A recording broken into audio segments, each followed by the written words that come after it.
Positive. What's your story? To my younger self, what's your To story? my younger self. To my younger self. To my younger self. To my younger self. To my younger self. To my younger self. To my younger self. To my younger self. To my younger self. To my younger self. What's your story? To my younger self. What's your story?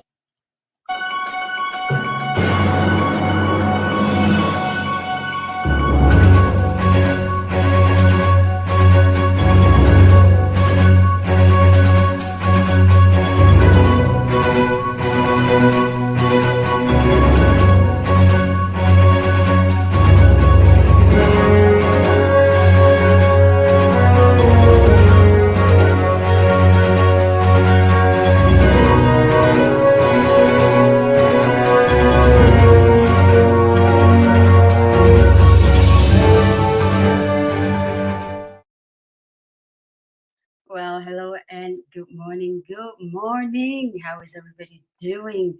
My goodness, we just entered the Ember months. Can you believe that? If we say nothing at all, we say thank you, God. He has been very, very faithful. It's the 9th month of the year. Listen, for all of you who were carrying something in your spirit, your purpose, your vision, your mission, I am told by some preachers and by teachers that most times this is the month to bring it forth. So what are you doing with your vision and your purpose? It looks like I came here to preach today. My name is Zoe Baraka and the show is To My Younger Self. We're telling stories that will propel us from the past into the future. There's a saying that you never know where you're going unless you know where you came from. You know what I mean? And so that is what To My Younger Self is all about. We're sharing very, very important stories in safe spaces without shame. Without shame. Okay, important African stories. Listen, where are you watching us from? I really, really, really, really hope you can say something to us in your dialect. Okay, welcome to everyone who is watching us on Facebook, on YouTube, on Twitter, on LinkedIn. We appreciate you. Say something to us in the comment section so we know you're here. Okay, all righty. Barakadazwa to you, Sanunkudazwa Yayade Kakwana Lafia. I really, really hope you slept well. I just greeted you in Hausa. Ya Ken Toma Toma Fuduewela Toma Awela. I just greeted you in Kosal. That is my father tongue. I greet you. I greet you. I hope your work is well and that you dreamt well, you slept well. Ansuma to you. If you speak Wale or Dagbani, I am greeting you. How are you doing? Ndio, Ndinao to you. Wezo, Leke. It is wonderful to see you. Efwa, I just greeted you in Eve. For those of you who speak Eve from the Volta region of Ghana, we greet you. We greet you. Thank you so much for joining us today at Tusay Akwaba. Ohunten Yamawachi. I am greeting you in different variations of the Akan dialect. It is wonderful, wonderful to see you. Ibella to you, Ibiokibari to you. How are you doing? Do you speak Moshi? I am greeting you. Sawubonani to you. If you speak Zulu, I greet you. Te Oyo Teng Ojeko to you. If you speak Ga, Lale to you. Do you speak Chadian Arabic? How are you doing? Intium afet to you. Salam alaikum. Of course, if you speak Arabic, that's just it. Welcome, welcome, welcome to the show. Ekaro to you, ekabo to you, to all of our Yoruba speaking friends. We greet you. Nigeria, stand up. How are you guys doing? Nagadef, if you speak Wolof, all of you guys out there in Senegal, how is it going? It is wonderful to see you. I know you guys jump on much later in the week, but yo, we do not take you guys for granted. You guys are the thing that pushes us forward every week. Thank you for joining us. Jambo to you. Habari gani? Karibu sana. Do you speak Swahili? I just greeted you. Amuhelang to you if you speak Sesotho. My people in Botswana, how are you doing? Wonderful to see you. Uh-oh, I'm told I just flickered a little bit. We apologize for that. It looks like we are back.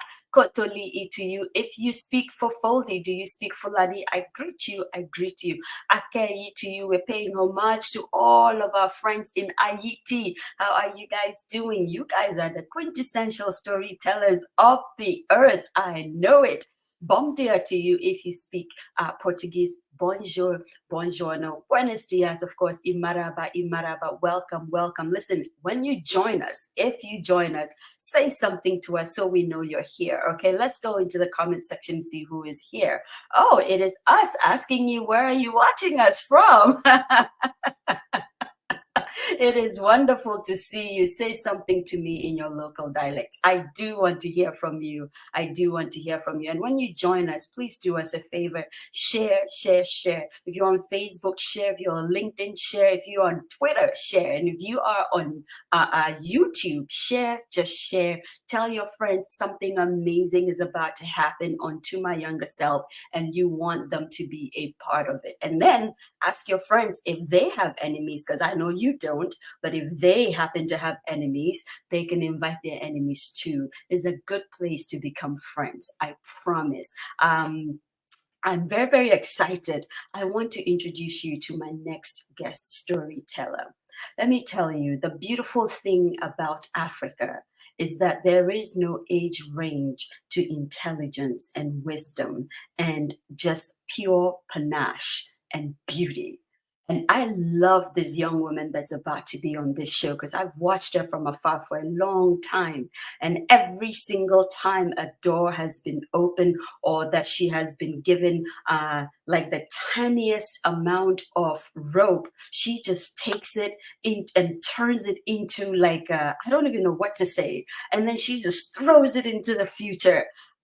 I'm so super excited about her. I don't know. If she were by me, I would hug her so tight, she would probably lose breath. That's how much I absolutely just adore this young lady. Let me go ahead and introduce her to you. And I'm going to be rambling because, man, her bio is tight. So just stay close with me, okay?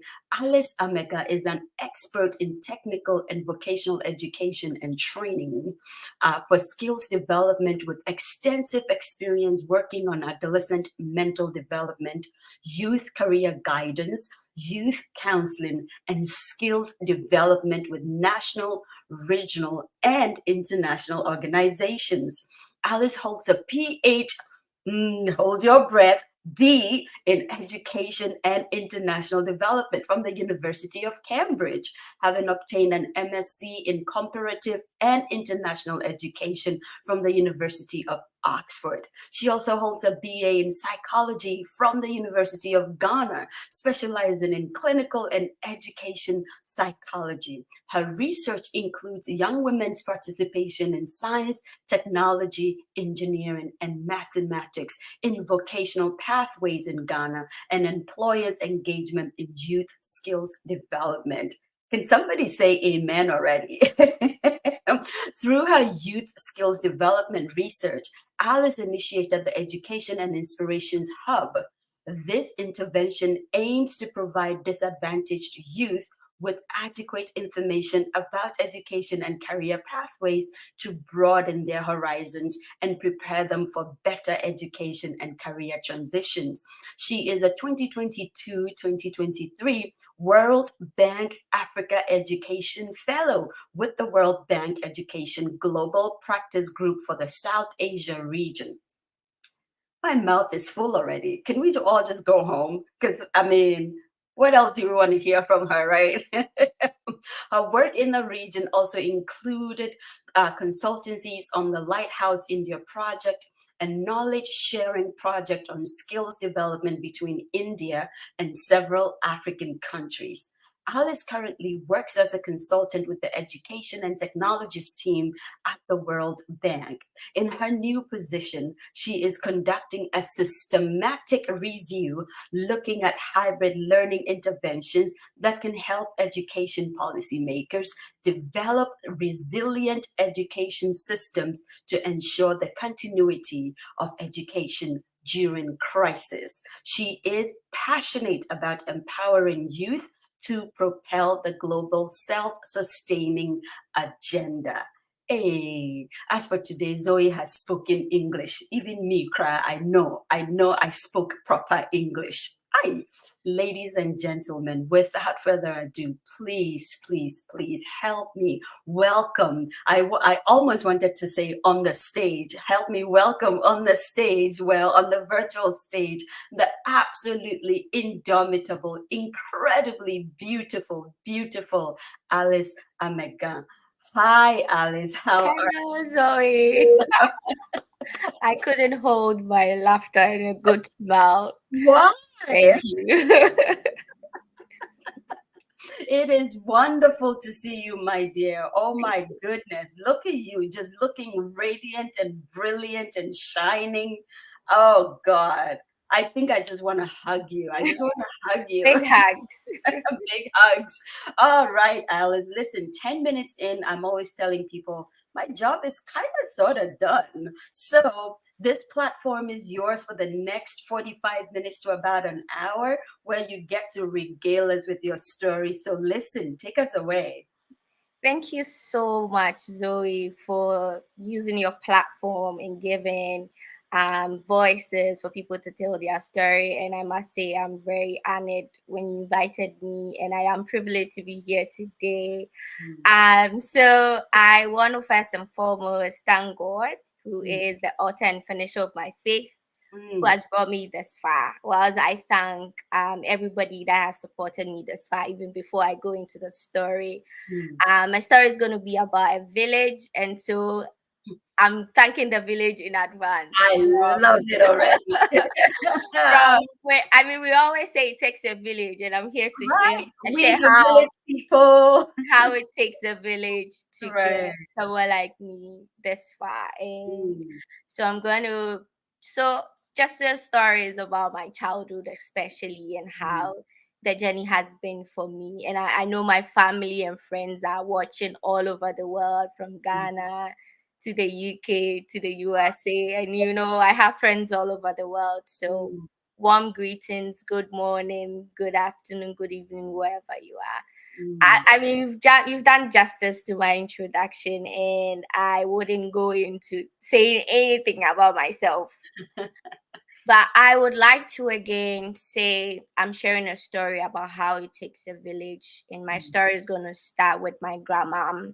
My incredible grandma, who sometimes I see her as a warrior for me, physically, spiritually, and she is the foundation of my character, the foundation of my faith. She mesmerizes me all the time, even when I was a child. And the reason why she mesmerizes me is she never treated me as a child, you know. In a candle say one because of my grandma, you know, she never suppressed any attributes of mine. I didn't grow up in her arms where I ever remember she saying, keep quiet, don't talk, except when they are visitors. That one you are not invited to talk. So her name is Madame Grace Infum Indici. That's her maiden name. And then her marital name, or the name she got when she married, was Monsieur. So I have a family of the Monsieurs, and then other family members, my name, Amegah and Adupo. So who is my grandma? She is a strong ever woman who, I mean, from stories that I have been told, was that I was born in Boedria in the eastern region, where I proudly say that's my village, although I'm an Ewe, because that's where a good blend of my extended as well as my nuclear family sort of it has been for many years. When you go to Akotia and Boedria, Amegah, Dupo, a mix of it all over the place. So that is where I call my village. And so my mom tells me when I was about 2 or 3, I myself said I'll go to school. I mean, she didn't say. I woke up one day, I found a book, and she tells me there is this church that had come to the village, and they opened a kindergarten or a nursery. You just go, you know, get some cocoa, pour it somewhere, and sleep, just sing songs. And I was like, I'm going to school. So she went to them and she told them, well, I'm not a church member, but my daughter said she wants to go to school, so she should come. So she tells me after a while, I was like, me con crying, I'm going to Accra out of the blue. How old were you? I tell you, she was like, I just said I'm going to Accra. So she said she had to go for a funeral in Togo. And my grandma, I mean, I'm her princess, of course. Why would you send my princess to Togo? I don't know anybody here. Please bring her to me. That was my getaway, So around 3, I go to Accra. My grandma and my grandpa was a military man based in Burma camp. And so I go there, and my mom said when she came, I was like, nope, my Accra dreams have come true. You're not taking it away from me. I'm not going anywhere with you again. Wow. So my grandma agreed, of course, for me to stay with her. My grandpa, my entire family agreed for me to stay with them in Accra. And so around 3 or 4, I was in Burma camp for most part of my fundamental years. And I think that was very critical for me in terms of my development. I wouldn't say I missed anything from my not being with my mom. I mean, I always tell people my grandma, my auntie Gofa, my grandpa, my uncles were sufficient village for me. But my grandma stood out for me because she nurtured me. My character, my being, my faith, she nurtured those quality attributes that I have with compliment from my auntie. So my grandma was a pampering type, I mean, I'm from a moderate background, but I never felt that, She never did extend. And one of the things that I really admired about her was the fact that she taught me what it was to be a human being, but most importantly, what it was to stand for yourself, to speak for yourself, to believe in yourself, to know that you are capable of every single thing. And she didn't need to teach me this with beyond what I could handle as a child. So for instance, I remember when I would come from school, or even before I go to school, my grandma would wake me up in the morning. Brushing my teeth was a thing every single day. She would wake me up in the morning because she used to make kenke in Burma camp. Everybody who lived in Burma camp around the 1990s to early 2000s know my grandma's skincare was top notch. You can't afford not to eat her early morning kinky. And so it means my household woke up 3-4 a.m. I wasn't bothered. She wakes me up when it's time, and I would go and brush my teeth, and it will engender the conversation for the day. So why is this toothpaste white? Why should I brush my teeth, grandma? Why should we rinse our mouth in the morning, or why? She'll engage me. I mean, she'll be doing whatever she's doing, but she'll engage me. And by the time we realize, I spent like 20 minutes just brushing my teeth. And then she'll shout, Alice, what are you doing over there? I mean, either in Ebe or in Chi or in English, depending on how the conversation started. And so we kept that conversation going. And then in the morning, sometimes one of the very key stories that I remember, and we used to have a big thing around it, was, back in Ghana, when you were in class 1 or class 2, or even in nursery, you had to take toilet rolls to school. Oh yeah, I remember that. Broom and all of that. My grandma was like, why should I continue giving you toilet rolls to school? When you stop, you can manage your own toilet rules. We have the rules set. You know how to manage your toilet rolls. You know how to manage your urination rules. I mean, my granddaughter is mature. She doesn't need your toilet roll in school. And so in the morning, I'll wake up like, grandma, my toilet roll. She'll be like, no toilet. I will say, grandma, if I go to school without toilet roll, my teacher will cane me. Of course, I'm my grandma's granddaughter. We are all stubborn. So I'm not going to school without the toilet roll. My grandma will be like, I'll be crying. Yes, we'll be going round the house. Alice, come and go to school. I'll be like, Grandma, I'm not going without the toilet roll. And as I reflect on my life, there was a sentence that my grandma used to make. She would be like, Ubeswa ko university o when jai swano pebia ubeswa was a crybaby, you know. And so that word university, the first time I heard about it was from my grandma. And so she kept saying that every time, Beswako University. Literally, she was prophesying into my life that I will go to the university. And so the idea of going to the university was not odd to me, because already when I was like 3 or 4 or 5, my grandma always say every morning, because I'll cry literally every morning, that you would go to university. And if you don't stop crying now, you'll be a big woman in your big chair crying. I love it. So it was sort of to tell me that, look, you a big woman already. You have to stop crying because you go places. Wow. So this woman nurtured that in me. Anytime I would talk, nobody there shuts me to say quiet. No, not her granddaughter. She's expressing herself. Wow. And I remember I'll go home and, you know, we were learning how to speak English. I mean, I don't remember, but Story say that she'll make me sweep the compound. She'll make me wash my socks, my handkerchief, every single day after school.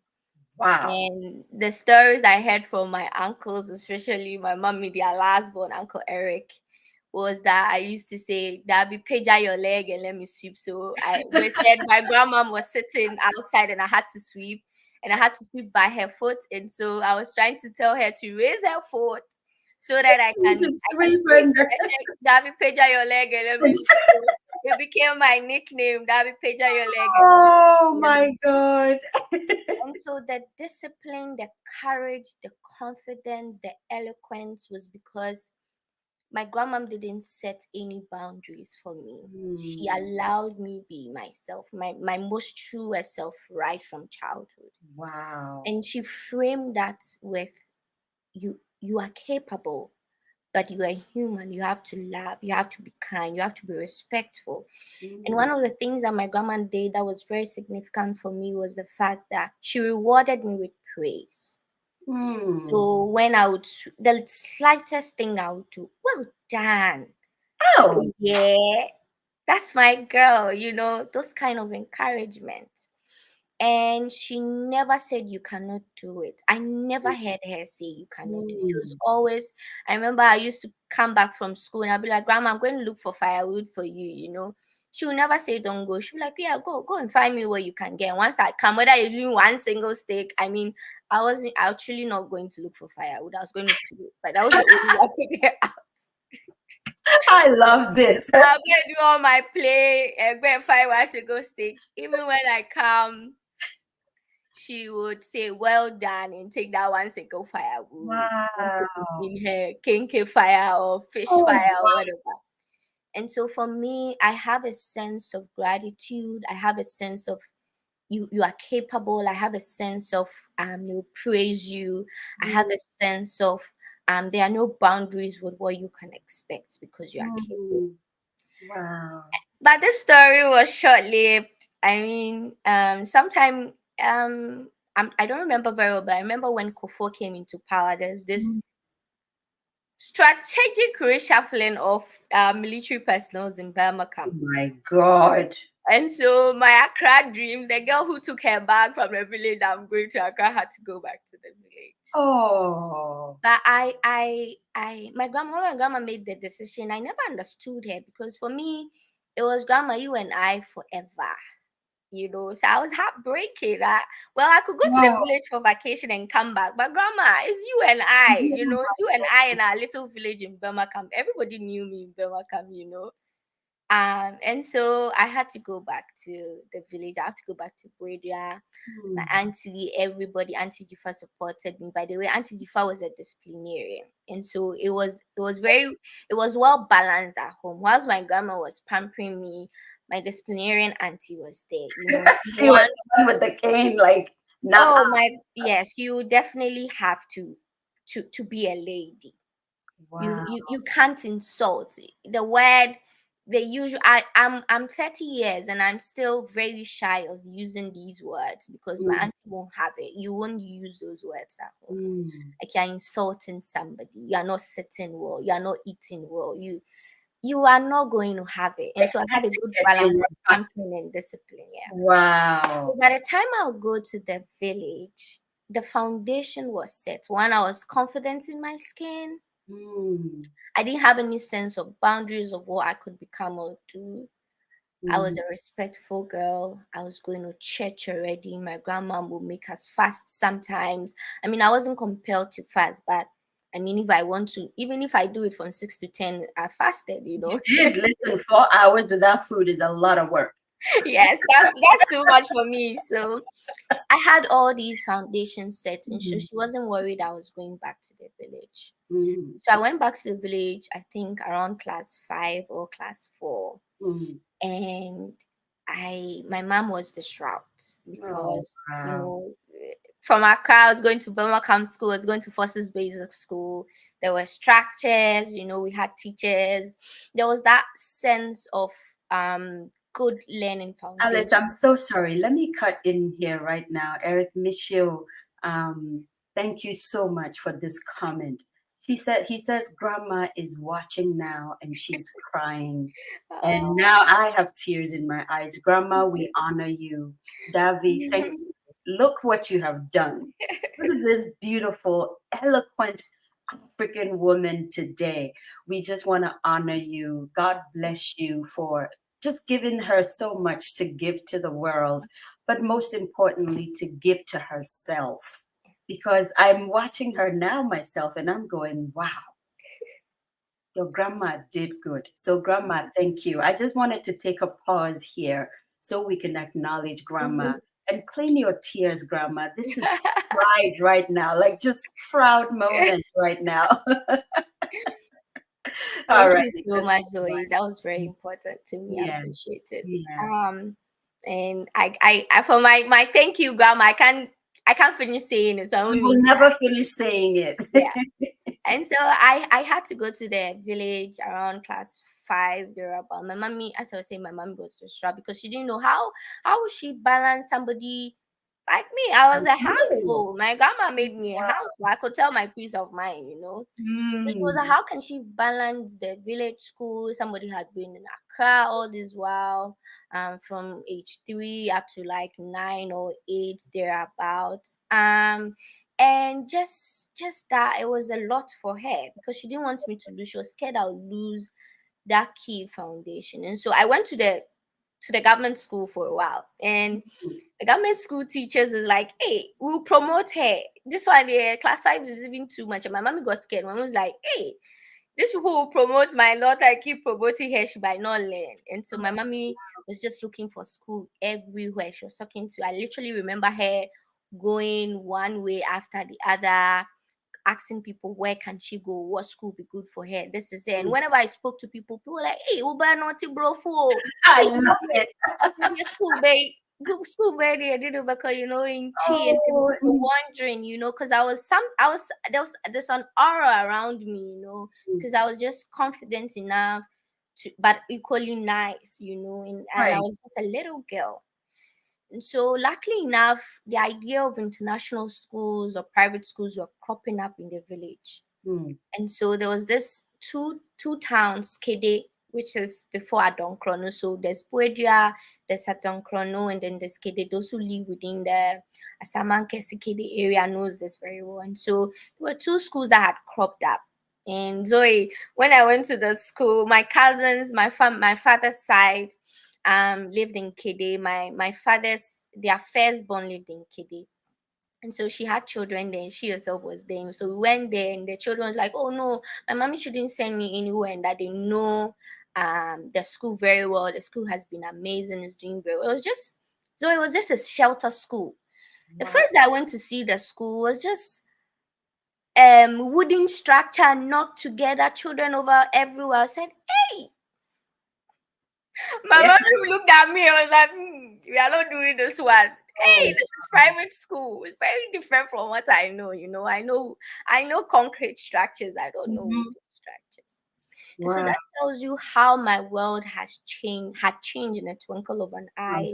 Nice. And now I had to reshape myself. Zoe, it was difficult for me, and I remember that's one of the most difficult transitions I've had to make in my life, compared to when I had to leave Ghana to Oxford. I can imagine that. Wow. And so I used to sometimes cry because my children, when my friends were not there, the children were very different from the friends that I'd known. But luckily enough, the proprietor was like, oh, we are opening a new campus, but that is far away from Kede, almost at the outskirts of Kede, almost at Subi, which is another village close by Kede, in the forest somewhere. Zoe, when even to get a car to go to that far off outskirt of Kede is a trouble.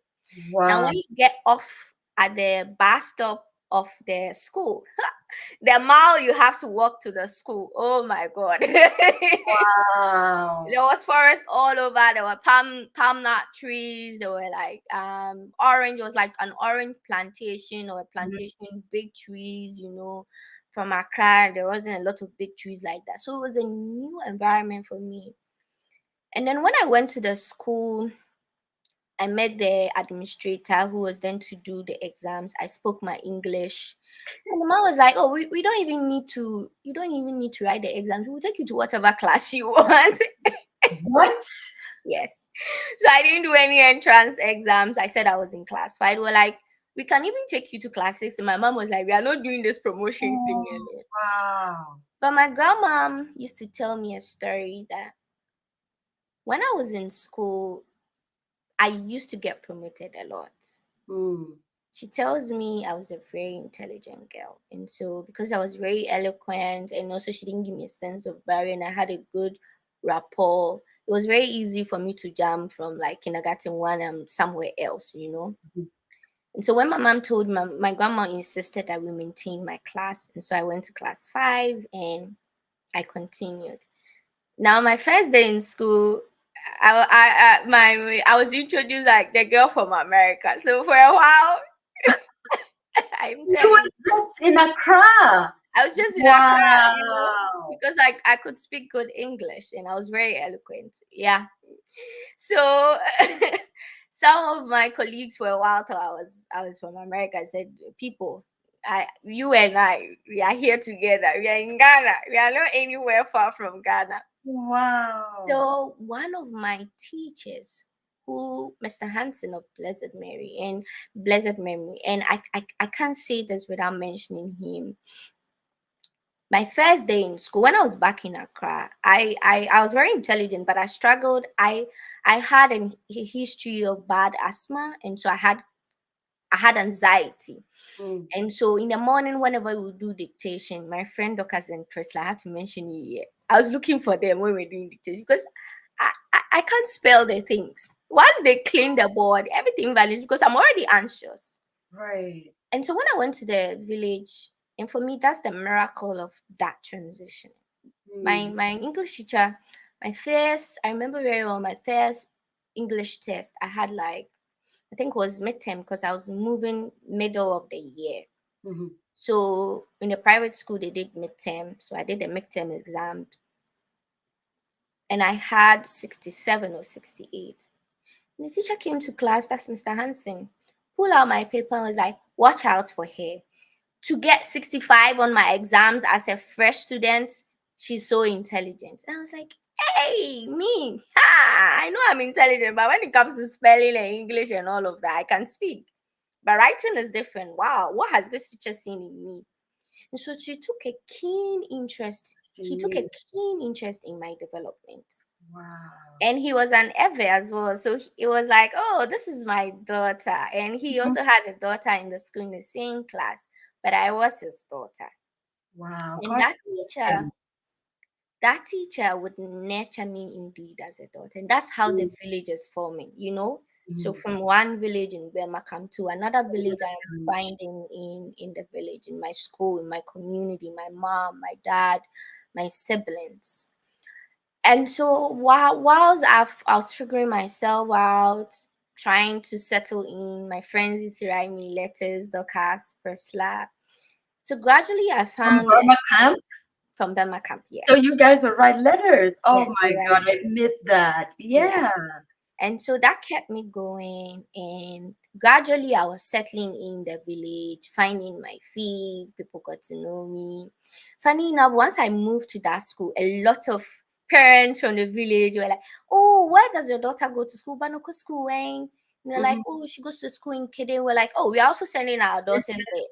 So Wow. all of a sudden, I wasn't the only one going to school far away from my village again. Well, now a number of boys and girls, especially the girls, I must say, were a lot of girls whose parents had come to my mom to say, "Oh, I'd come from Accra and they've heard that I've transitioned into a school and that they've heard I'm intelligent, and so they would want their daughters to also go." And so we became a cluster of girls going to school like 2, 3 towns from my So village. would you walk together or go to school together? So it was so far we couldn't walk. So we had a taxi driver, and we'll Wow. pack ourselves. You know the village life. We'll pack ourselves into the taxi, 2 in front, 4 Oh, or 5 behind the taxi, and oh, we'll go to school. wow. Now Wow. after a while, for me, Mr. Hansen was more than a teacher because he saw something in me that added up to what my grandma had already seen, which is my leadership skills. Mhm. So when we went to class 6 and we were looking for a girls prefect for the primary side of our school, Mr. Hansen asked me to go forward. And because I was a new student, nobody voted for me. Oh. My first political ambition was already almost ruined. Ruined. Oh my God. But Mr. Hansen, whether he favored me or was biased, said, "Well, because you didn't vote for her, officially she's your girls prefect." Yes. Wow. Hey. And I was, yes, and nobody could veto him out, Mhm. because he was like the head teacher of the primary section of the school. He had been there for quite a while. So I became the girls prefect when I was in class 6. I mean, when I was in Burma camp, I won't there. There were many people who would go Who for it. I won't even yeah. bother going. So that opened a new attribute of mine. Oh wow. And I was so good at it. I come to school early. You can't speak Tree, of course. I won't speak Tree with you, not because I don't know how to speak Tree. To an extent, I couldn't speak Tree fluently at a then. And so I'll speak English, and so everybody around me would have to speak English as well. And so that was a little bit aspirational, not because Tree is not good. I mean, when we're going home, we just need to speak Tree Mhm. sometimes, and I would organize for the compound to be well kept and all of that. But what was life changing for me was then again the school that I went to, which is Newman International Preparatory School in Kede, was having its 5th anniversary as at the year that I had gone to school. Mhm. Then again, Mr. Hansen, out of the blue, asked me to compete with my senior for the lead role of the marriage of an Ansawa. So I Oh, was meant to be an Ansawa with my senior. And I for some reason, my grandma didn't give me a sense of barrier or a sense of boundary. So whatever you ask me to do, I will do it. And I'll make sure I do well because my grandma has already taught me I'm capable. mhm. So leading the marriage of an Ansawa was not anything. I mean, once I'm given the opportunity, I grab it because I don't have a sense of boundary. So I took it up. I competed with my senior, and I was voted. That time, everybody said, "Oh, definitely, you should go for me." So Mr. Hansen didn't pick to an Ansawa for me. So we did an Ansawa, and the entire school fell in love with me. As at now, some of my colleagues, my seniors, still call me an Ansawa, the marriage of. Oh, wow. And so that acting that play brought out large sense of confidence in me as speaking in front of the entire school, because when we were rehearsing, the entire school would be there. Wow. It gave me the ability to memorize things because you had to memorize a whole book Fine. literally Yes. like a script. Mhm. And so it gave me a sense of learning, a sense of confidence, a sense of And she just got asking. a new name. It looks like we're gonna be starting to call you Dr. Dr. Anas. Anasua. I love I just saw it. I won't reject it. it.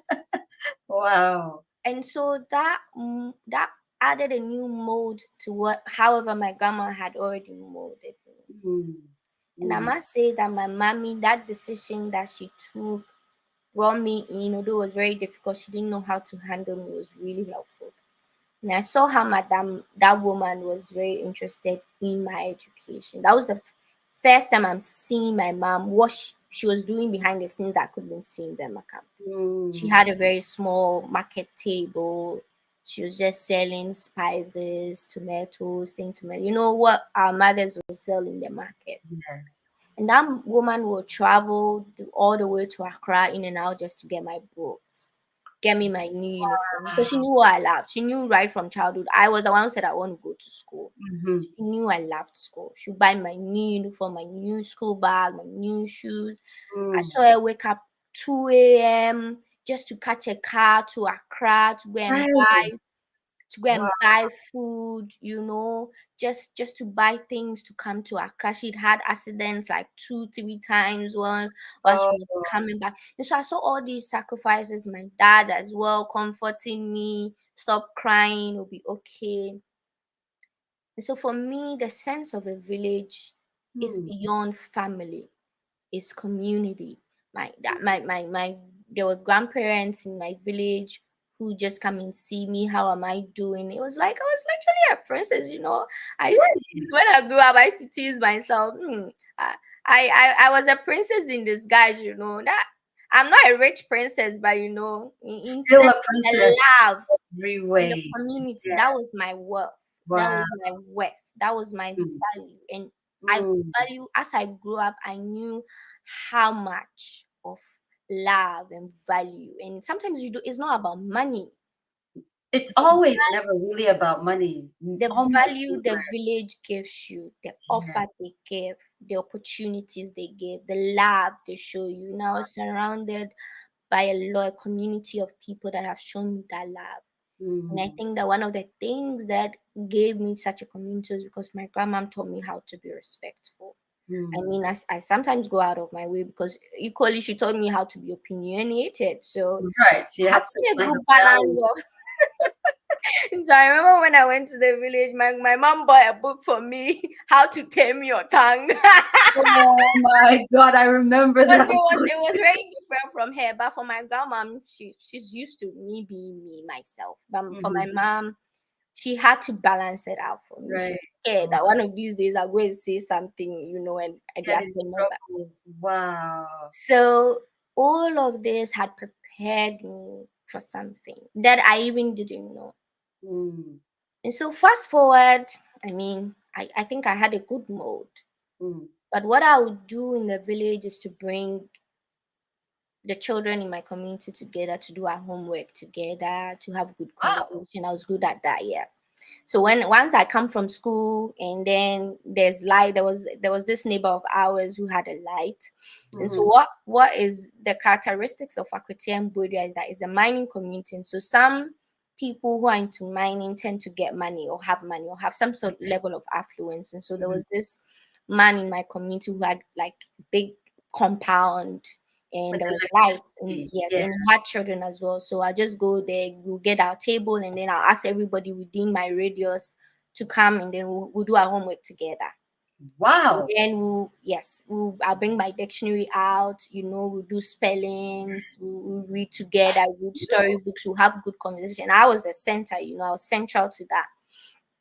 So on one of these days, there was this young boy. I mean, we're children, and I said, "Me, I'll go to university." And he was like, "No, no, no, no. Girls in this village, the highest they could go if they don't get pregnant is maybe nursing training or teacher." What?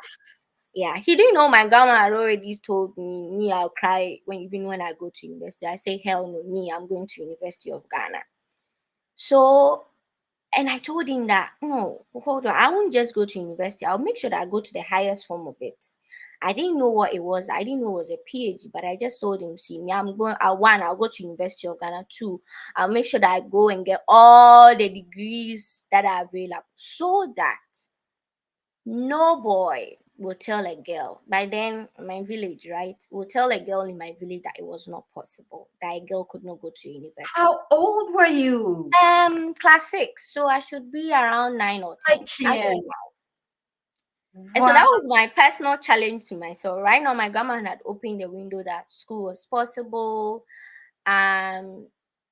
So why not all the other degrees, right? Why not all the possible school levels that I could go to? And so that kept me going. So I went to PHEEE-NOMINAL Senior High School. I was SLC Vice President, a few other portfolios. I passed. I got my first admission to Legon. I couldn't go, unfortunately, financial constraints. So in 2011, I had to stay back. I got offers in Legon and KNUST. I stayed home for a year. I mean, I didn't just let the year go. I worked for a while. I was doing typing and all of that. Oh my God. In a press, in a photocopy center. And then the second year, I didn't give up. I applied again. And by that time, my dad was sick around that time. So by that time, it was very well. Fortunately for me, I think one of the things that I have to say to the glory of God is around that time, my dad, by God's grace, had traveled to the US and was there, so was taking care of us by now. And so around university, I had that extra support. By 2012, there was that extra support to make sure that I went to school. And my dad, on his dying bed, literally, I have to say, because he was diagnosed of cancer, was said, I called him crying, and he was also crying because I was like, if you die, all the dream is gone, all the promises will end. So you can't die. However you survive this, I don't know what's happening to you. And he promised me, he said, I won't die. I will live to make sure you go to school. And to the glory of God, and dad is still alive. I went to university throughout my 4 years. He took care of me. However, he was doing it because I know he wasn't like, how our fathers travel, a whole level of complexity in immigration issues. And so, as I'm saying, you realize that at every single point in time, there is a villager there, making sure that he's transitioning me to something, myself, my truer self, supporting me. Wow. And so in Legon, I had that equal support, my teachers, my lecturers, Volta Hall. Then after Legon, I knew the promise still stands, that I have to get all the degrees. I have to make that promise to my girls and to myself. So I decided to go to Oxford. For some reason, I think I am a very curious person and I don't wait for information to come to me. And I think if there's any takeaway that I would want anybody watching me, any parent watching me, allow your children to be curious. Don't suppress them. Allow them to be as confident as they will. Don't say shut up. Don't say keep quiet. Don't say nobody invited you. Mold them however they are, whatever attribute they are showcasing. Mold it for them. Give them the confidence that they can. And so I never waited. I went online, went to look for top universities. At first it was Harvard. I just did that. I mean, Legon as well. I just went online, did the application myself. I didn't consult a lot. So I did it again, went online, Googled what are the top 100 universities I can do psychology or law. I wanted to do law, but if my grandma is watching, she was like, I will not stop you for anything. But for law, I think your temperament, you find it difficult because I know you cannot lie. Sorry, lawyers. My grandma was like, sorry to the lawyers. We're not calling you liars. We're just saying. Just saying, yes. You cannot tell a lie. I'm sure when you stand in court, you tell your just client. Tremble and start crying. Yes. You tell your clients you stole that thing. You told me you stole it because he knows I can't tell it. I can't frame it. Elsie said stray bullets.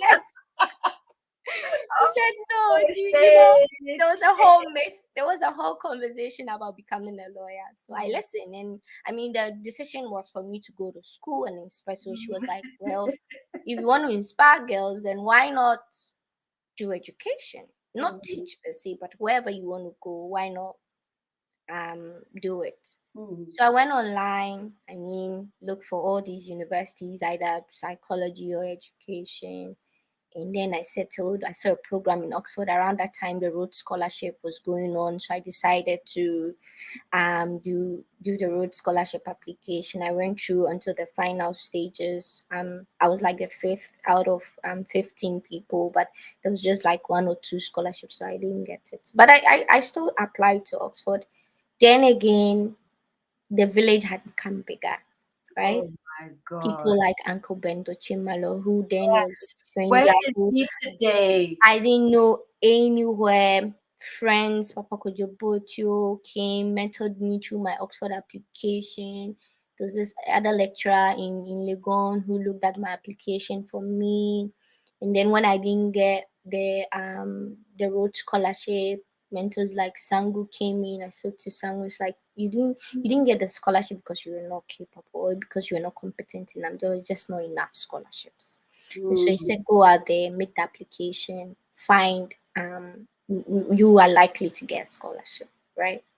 And so I went, did the application, was waiting for scholarship. A scholarship finally came in, it was partial. Some friends in the UK, in Oxford, Papa Kojobutu, and some other people in Chua did the GoFundMe for me. I mean, I was so stressed about that GoFundMe because I was that girl in the I won't say in the background. I was just somewhere in my corner, not wanting any attention, Right. not Just seeking. wanted to do education and Yeah, go. just Yeah. didn't want any attention for myself. Didn't even expect any attention when the GoFundMe was released. I was very scared because I had to put my certificate out there. I had to tell my story. I mean, that was the first time I was really coming out to the world to tell my story, that this is who I am and this is why I need them to help me. So I remember somebody told me that, it won't take a sad story for you to get scholarship or for you to get funding. You are capable and Come you on. you Can have you say everything. that again? Say that again. Please say that again. I mean, it says it won't take a poor to tell a poor story about To you get to a get scholarship. you You are are capable, and capable. that's why you get Can scholarship. someone put that in the comment section for me? You don't need a sad story Yeah, to get a scholarship. Full stop. yeah, You are capable. Exclamation mark. I need like yeah, 15 of those after that. That is incredible. yeah. Wow. So at that time my background didn't matter, right? Because I had already proven that. I mean, I was first class. I topped my class. By the time I was completing Legon, I was overall best graduating students for psychology, Imagine. overall best graduating students humanities, overall best graduating students of Volta Hall. So I had all these awards Come on. to my credit. I wish I could do a standing ovation or something. But let's just do But that. all of that, it was just moderate. I'm from a moderate background. There's not too much noise to make until Uncle Ben posted my GoFundMe, and then all that traction, people were reaching out to So did me. Uncle Ben just reach out to you out of the blue? Uncle Ben didn't reach out to me. He just Uncle Ben just posted, well, just like he still does, right? He just right. posts things and just share stories. And so he finally reached out to me. I said, Yeah. hello, thank you very much. And ever since, I don't call him Mr. Ben Chimalo. He's my He's uncle. Everybody knows he's my uncle. uncle to everyone. And Everybody knows he's my uncle. uncle. Yes.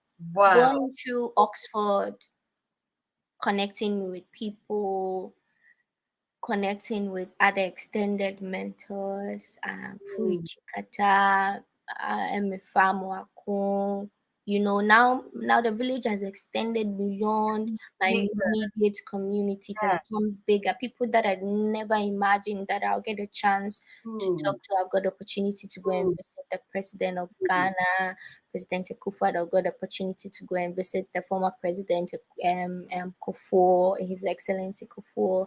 I've got the CEO of GMPC then, Dr. KK Sapon, had called me. I went to meet him he congratulated me, and they gave me a full funding in addition to my scholarship in Oxford. And so I'm meeting all these people. I am beginning to cry. Oh my God. Wow. Oh, It's so education can actually take you from wherever you are in your little village, somewhere where you live, you know, in your mad house, whether you're living in concrete, whether you're living in shed, it doesn't matter. Your background is leveled, is minimal. It doesn't make any difference. You've neutralized it because you have access to education, you have the power. And the village had opened up the door for you. Everybody was opening up the door for me. wow. But what will make those doors meaningful in my life is I grab them open. I bust And them you open. run. I enter because my grandma had already told me You there are can. no boundaries. And so Yes. once I see a door open, that door is for me. I better enter because there are no boundaries set. I am capable, I can do it. I mean, not a sense of entitlement, but I know once I get in there, I can build myself. And through all this, I already had a faith foundation. And so what you realize is that once you don't have, I mean, people chastise Christianity, people chastise faith, but for me, it was a firm foundation for me because whatever my grandma was telling me when I go into the Bible and she'd share, we used Sundays, we should share Bible stories, myself and my grandma. And so we pick stories in the Bible, David, Joseph, name them, Jacob, they all had battles. But one thing that linked their stories for me is that at the end of the day, they were successful. They went through it, but became successful. And they didn't lose chance. Jacob fought an angel to get Hello. so if I'm fighting, Just taking a little advantage, money. Yeah. I mean, I'm just a mere human being taking advantage of what I've been given to me. Wow. And so, in short, there is a mix of a village that gives room, a village that gives opportunity, a village that goes beyond yourself, a village that sees you are capable and give you every single opportunity to strive. And in saying this, I know that I've given key examples of what we could do to open that. But I want to say that every child deserves that opportunity. Yes. If you are in a village somewhere, if you are in a slum somewhere, if you are in an office somewhere and you can help, you can open that door, you can give that offer, any single offer, give it to the person. One of the things that one of my mentors told me was that, Alice, you've shown everybody who believed in you. Because when the GoFundMe came out, a lot of people put money in, a lot of people called me behind the scenes. Companies called me, gave me support, financial support. Everybody who trusted in you, you have proven that it was worth it, that they believed in you, that they trusted in you.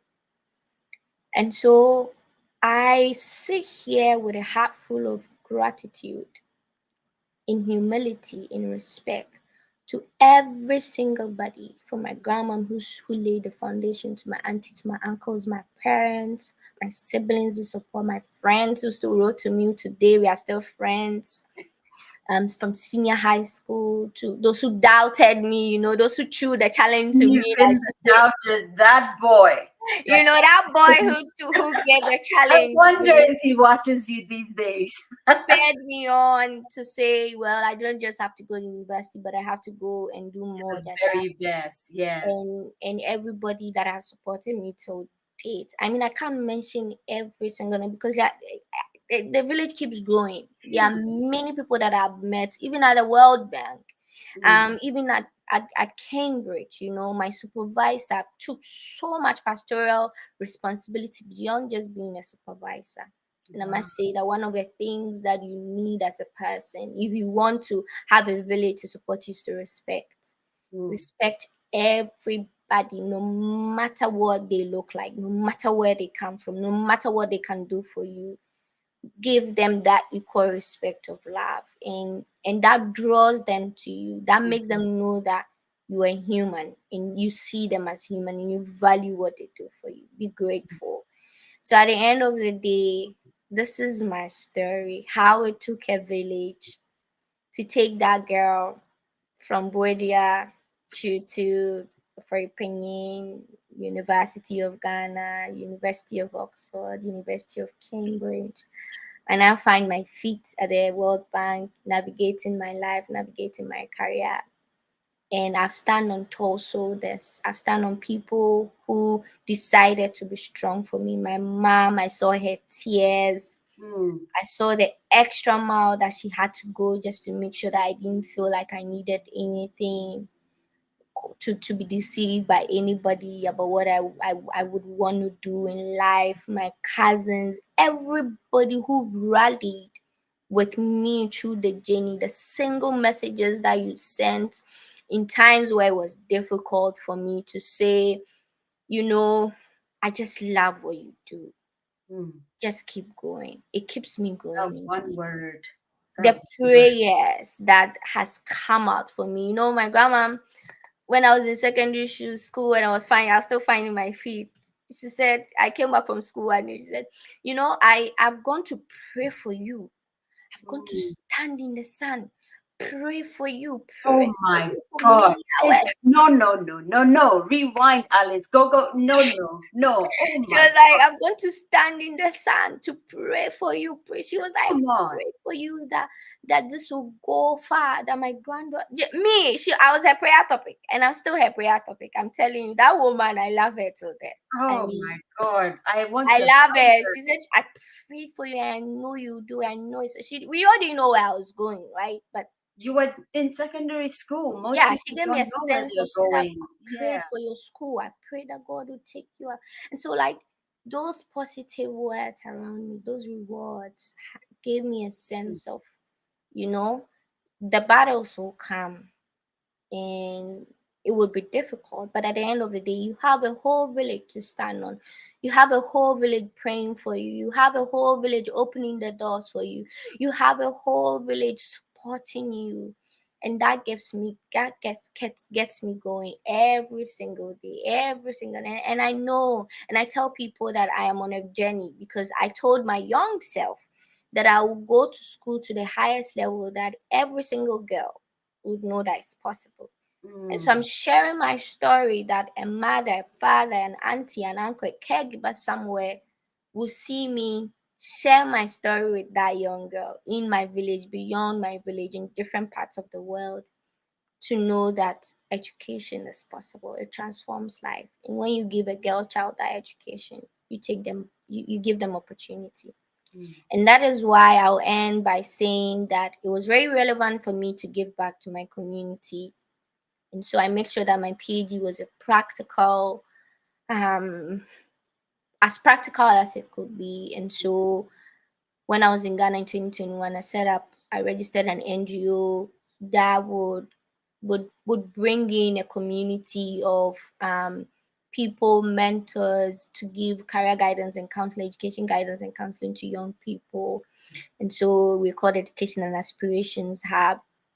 Zoe, the things that we do that we think would not inspire people. I've had people, young girls from Indonesia, Malaysia, Oh my reach God. out to me. Alice, can you look at my application for me? Oh Young wow. girls in Ghana, can you do this for me? Can you do that for me? And so I want to give back wholly. I mean, we are not a big organization yet, but I know that we will I grow like what you just said. to We're an not extent. a big organization yet.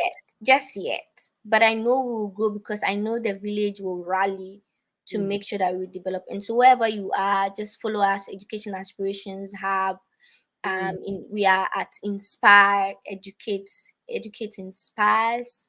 We are inviting everybody. If you know a school you want us to come to engage with your young people, to tell them what they can do, to discuss their dream careers with us, the education pathway, whether to choose TVET, to choose grammar school, to choose course A or course B.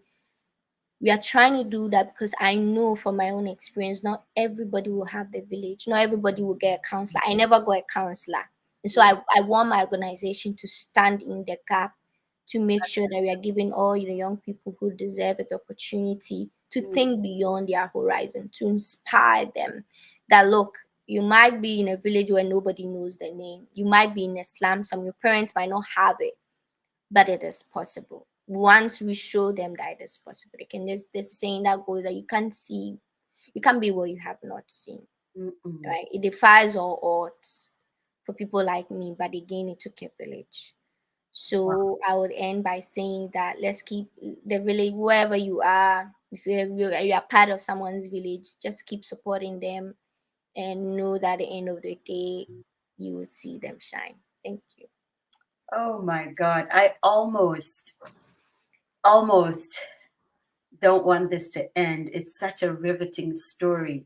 And there's so many key pointers that I wanted to kind of just draw attention to. One is that you've never rested on your laurels and go like, oh, yeah. I mean, once you get a master's, why do you even need a PhD, right? You have a master's. Once you get a bachelor's, why do you need a master's? You have already proven that you can do it. But the thing about Alice that I absolutely love, guys, is that she just, listen, I think if there was anything past a PhD, and I don't know if there is, but if there was, I think Alice would probably go grab it. Yes. Just to prove to that young man that, listen, I will keep going until there is no other place to go, and then I will break that ceiling and create space, and I think that's very commendable. And that's an African story. The spirit behind it is just too good. The other thing I wanted to point out was that it started from 3 years old, because of the woman that, if we're talking about jobs, most people would probably not look upon her job as the job that, people may even say is respectable, because in the world, if you're not grabbing a suitcase and going to the office, they think that your job is not that important. A kinky seller did this, guys. It literally started with a kinky seller. I want that to sink in a little bit, just for people to understand that emotional intelligence, psychological intelligence, in as much as we think, comes from books. And I don't know if your grandma did some education to a certain point or didn't get any at all. It didn't even matter, because the woman already understood the human mentality of saying, good job, Alice, you brought me one stick. Good job, Alice, you brushed your teeth. It took you 20 minutes, but you did it. She was chatting with me all that while. Yes. You know what I mean? There is something to be said about that kind of nurturing. And I just wanted to point that out. There was no spirit of competitiveness that was put in you, like, Alice, look at this person or that person, go and do the same. It was just, Alice, you can do whatever you want to do. So even if you had chosen to be a lawyer, I know your grandma would have still gone to stand in the sun, in the sand, and prayed you through, because that's what you said you would do. That's very important.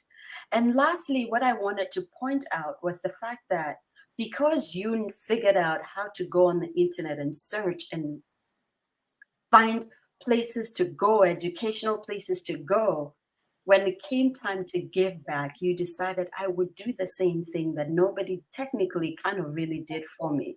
Because that's the one thing that's really missing in Ghana: counselors and career advisors and career, guidance. Like, oh, I see that you can do this and that, maybe do this. We don't really have a lot of that. And if we get them, it sometimes happens almost unintentionally. Yeah. You can't go into an office and knock and say, yeah, I went to see my career counselor. Yeah. It doesn't really exist. So thank you for doing that and opening that door. I think my prayer for you more than anything is that because of you, maybe the educational system in most African countries will change, because now suddenly they have added career guidance and career counseling in the curriculum because you pushed. That's one of my prayers for you. And I don't know, maybe we'll call it the Alice Amegah initiative or something. But I'm almost always dreaming for people like you. So I just wanted to point these out. And I know Grandma is still watching. And so Grandma, just enough respect for you. I know the prayers wouldn't stop. And so we just want to say thank you. And of course, to your mom and to your dad. What a powerful story that you literally called your dad and said, don't die. Don't die. He couldn't. That part, don't die. And the man said to you, I will not die. And he didn't. That in itself is like a whole movie in my head. Thank you, Dad, for sticking around, and thank you for staying. What I think I'm looking forward to is for him to begin to see other Alices popping up, just because he stayed. That's just important. Alice, thank you. You've inspired us so much. Listen, I'm just going on, and the people are still on here because it's so riveting. You have such a powerful story, and it is not a sad story. That's the point of To My Younger Self. We don't need to go into the slum stories are important too, but Africa is made up of all shades of stories, and we don't always need a slum story to get the world to react. We just have to tell our stories. That's all it is, just who we are. Absolutely. So Alice, I really, really want to say thank you. And we're just wrapping up now. And so, I wanted to, just like we said, it is taking a village for you to do what you're doing. It's always taking a village for everyone to do what they're doing. And so for all of our monthly donors, I wanted to say thank you. Auntie Rose Machayo, Auntie Jane Fiorito, Auntie B, Exceptional Care, of course, to one of our biggest supporters and our biggest donors, Opulence Group Real Estate, based in North Carolina, and they're working with all kinds of real estate outfits all around the world. Mr. Emmanuel Deku, I want to say thank you, because it really does take a village. These are the people that are helping To My Younger Self propel forward. And there's so many of you, again, like Alice said, we cannot possibly mention all the names. It's almost impossible. But I want each and every one of you to know that we see you and we thank you. In that same spirit, if Alice's grandma was still making kenke, and I don't know if she is, but if she was, I would say, please go find that kenke and buy some. Well, she's not making kinky, unless I'm the only one that can request kinky. Oh, see, I think I'm a request kenke too. Next time I'm in Ghana, I think I'm yes. The special kinky. Yeah, special kinky. But all of this to say, we have to put our mouths where our hearts are, or we have to put our hearts where our mouths are. However you choose to say that saying. Patronize Africa and patronize Africans. Patronize African entrepreneurs and socialpreneurs and solopreneurs. Patronize people like Alice. And I don't know, Alice, if your outfit charges for the services. It's an NGO, but sometimes, there's a little fee here and there. I don't know if your outfit does that. But if there is, go there and put in a little something, because it takes hard work. With that being said, we want you to, patronize Wear Ghana by Irabna and her team, Kwa Designs by Ruby Boa, M. Sims by Mabel Simpson. Mind you, these guys are not telling To My Younger Self to do it. They're just good products. And they're African products. That's the most important thing. And the other thing is there honestly is enough room at the top for all of us. there is no competition. So Royal by Designs out of Kenya by via Nyack, New York. Avonzige Bridal by Avonzige Augustina. Humanity Charts by Margie Marge. Keys and Credos by Nana Sapon. Horseman Shoes, Kelm Beads, and Caveman Watches. There's just so many African outfits. If you're gonna go grocery shopping and you live in America, if you can, go to an African market. It can be a slightly expensive, but your money is going back to Ghana or to Africa, I promise you, because they're paying someone's school fees, they're building a house, they're, you know, let's do that for each other. You know what I mean? I think there was one last thing I wanted to say. Oh yes, the good news that happened last week. We, Abaketo, Anda, and myself, woohoo, we went ahead and we became authors. What? Letters of Hope to My Younger Self is almost here. Thank you all, those of you that took time to vote, to kind of, you know, tell us which of the book covers you wanted and you liked. You know, thank you so much for doing that for us. And just keep your ear to the ground for when we kind of do our virtual lunch and our physical lunch. It's all very, very exciting. And it's stories like this, like Alice's story. This is how we know there's definitely going to be a volume 2, because how do you not put Alice in a book? How do you not ask her to write a letter of hope to her younger self? It's crazy, right? And so just keep your ear out. That's the kind of stories you'll find in this book. Incredible people who've gone through some incredible things and have come out pure gold. So it's the Vonziges, it's the JBMs, it's the Peter Quabos, it's the Victor Bampos, it's the, all of them are in this particular book. It's ridiculous. So keep your ear out for us. Yes, I just did a whole advert for a book. Rachel Dodu, it is so good to see you. She says, joined at the tail end and I am inspired. Do you see this, Alice? The tail end, and she's still inspired. It's mind-blowing. Juliet says, only caught part of this, but sounds riveting. Well done, Alice, and we'll catch up the beginning later. Lady Juliet, believe me, you have to go back and hear this one. This girl blew it all out of the park, okay? Big up to your grandma. Enjoy her, Alice. I had a special relationship with mine too. God rest her soul. And yes, God rest her soul.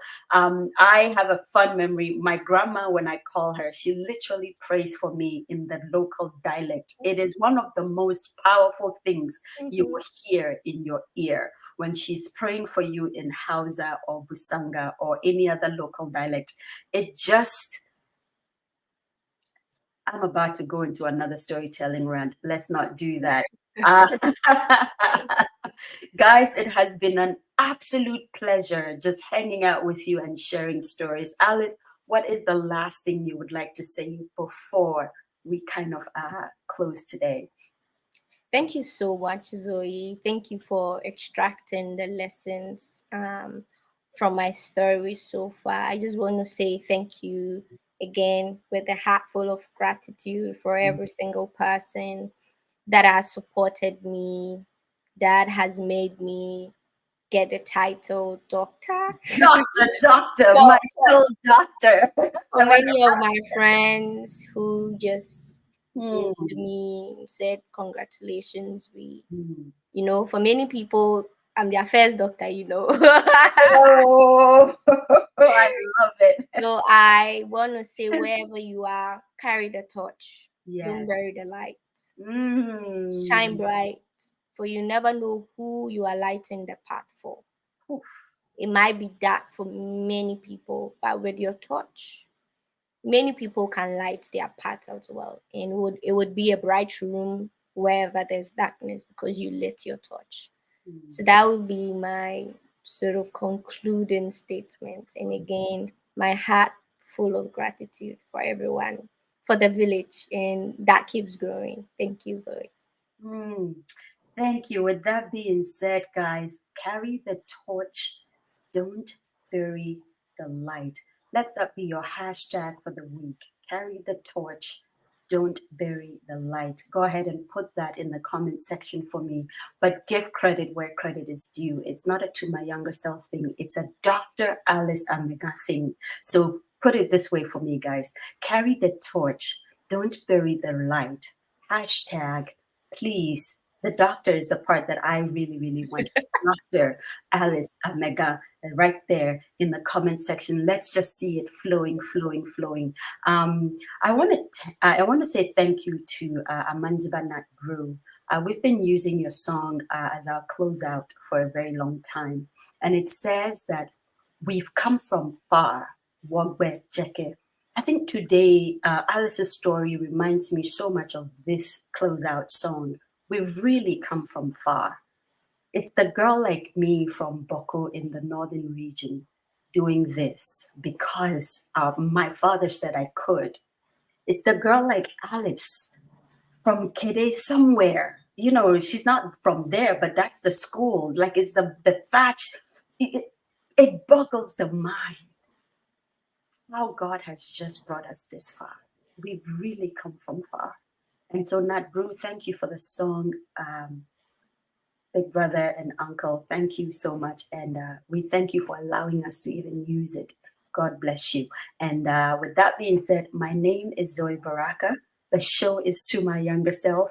I've been in a virtual studio with the doctor of all doctors, Dr. Alice Amegah of the World Bank. I love saying that her name and World Bank in the sentence just gives me the kicks. With Dr. Alice Amegah of the World Bank.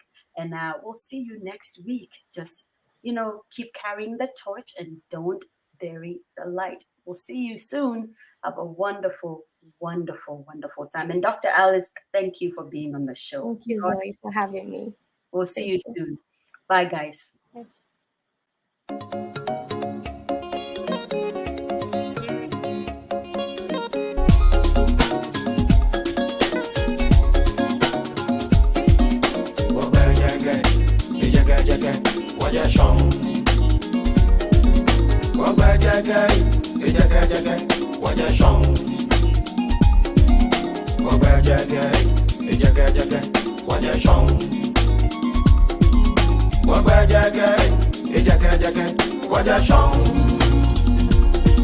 Kaja Israel, Kaba Egypt, Kaja Ethiopia, Kaja Sudan, Waja Shong. Kaja Ikushima, you know, Wanime Kona, me Waja Shong. So Timbuktu, Ghana, Mali, Sumanguru, you know, Waja Shong.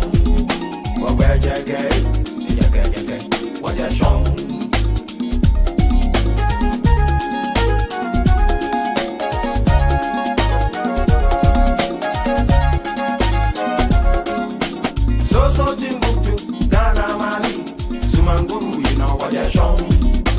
Manchester, no Sumanguru, you know, walk where Jake, Waja Shong.